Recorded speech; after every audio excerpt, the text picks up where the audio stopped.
Pemirsa, Danantara Indonesia mendorong peningkatan kualitas pelayanan badan usaha milik negara atau BUMN agar semakin berorientasi pada kebutuhan masyarakat melalui semangat melayani sepenuh hati.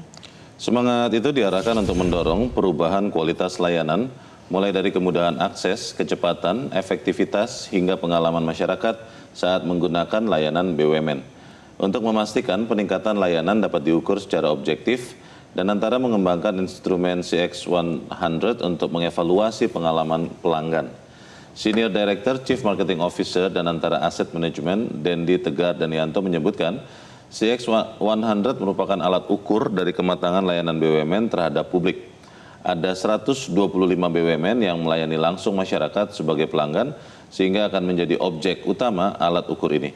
Dendi menjelaskan pengukuran ini dimaksudkan sebagai dasar untuk mengetahui kualitas hingga transformasi layanan BUMN yang berkualitas berdasarkan perspektif pelanggan.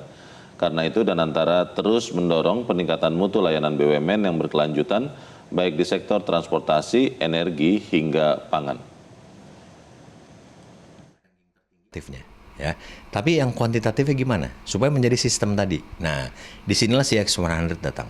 Jadi dia dalam setahun terakhir ini dia mengakses progres BUMN sampai mana. Kita nggak mengharapkan semua selesai, tapi kita mengharapkan perbaikan yang bertahap dan akhirnya terus ditingkatkan. Nah, CX100 ini adalah perspektif yang menanya sebenarnya dari perspektif pelanggan.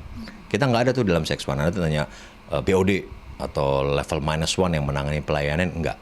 Yang kita tanya langsung ke pelanggan, apa yang menjadi harapan, apa yang menjadi pengalaman Anda dalam berbisnis atau menggunakan servis BUMN kita. Pertama memang untuk kita semua di Danantara Asset Management melihat seberapa gapnya sih antara, jadi kalau kita bilang tuh maturity level di BUMN, kan ada yang sudah advance ya, seperti Himbara Bank, itu udah advance. Tapi ada juga di bawah yang melayanan infrastruktur, antar pulau mungkin. Nah ini kita lihat tadi, supaya begitu keluar indeksnya kita jadi tahu mana yang harus kita fokuskan perbaikan. Kan seberapapun banyak resources tetap pasti ada batasannya ya. Jadi kita pada saat melakukan perbaikan, transformasi, ini tahu di level mana yang kita dulukan. Nah, setelah kita tahu tadi sebagai baseline, itu adalah nanti creation of the system. Jadi hasil dari CX100 ini menjadi yang kita bilang CX Maturity Index. Nah, CX Maturity Index ini menjadi KPI nanti di direksi. Nah, itulah tadi sistemnya berjalan end to end. Mulai dari program pembenahannya, itu dulu, ideologinya, culture-nya, programnya, baru penilaiannya. Nah, jadi tadi ini menjadi satu program yang akan berkesinambungan. Dia nggak akan tergantung tadi dengan siapa yang menjabat, perusahaan yang berubah seperti apa. Yang penting layanannya konsisten terhadap pelanggan. Jelajahi cara baru mendapatkan informasi. Download Metro TV Extend sekarang.